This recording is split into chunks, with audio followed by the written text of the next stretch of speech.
Kumpirmado na ang pag-alis ni Jake Cuenca sa hit action serye ng ABS-CBN na Batang Quiapo. Matapos ang ilang buwang pagiging bahagi ng kwento, tuluyan na raw magpapaalam ang kanyang karakter na naging mahalagang piraso sa mga tensyon at banggaan sa mundo ni Tanggol.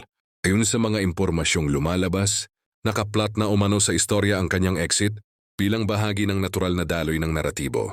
Hindi raw ito biglaang desisyon, kundi planadong bahagi ng mas malaking arc ng serye, lalo na't patuloy na pinaiigting ang mga bagong conflict at karakter sa kwento. Malaki ang naging epekto ng pagpasok ni Jake sa Batang Quiapo, mula sa matitinding eksena ng aksyon hanggang sa mga dramang kinapitan ng manonood. Marami ang pumuri sa kanyang performance at sa chemistry niya sa mga pangunahing karakter, lalo na kay Coco Martin, na siyang bida at utak sa likod ng serye. Hindi rin naiwasan ang panghihinayang ng mga tagahanga, lalo na ng mga nanood mula pa sa unang paglabas ng kanyang karakter. Sa social media, trending ang pangalan ni Jake matapos lumabas ang balitang ito.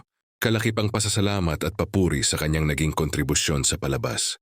Sa kabila ng pamamaalam sa Batang Quiapo, bukas pa rin ang maraming oportunidad para kay Jake Cuenca sa iba pang proyekto sa ABS-CBN at sa digital platforms. Para sa kanyang mga taga-suporta, malinaw na hindi ito paalam sa industriya, kundi isang bagong yugto lamang sa kanyang karera bilang aktor.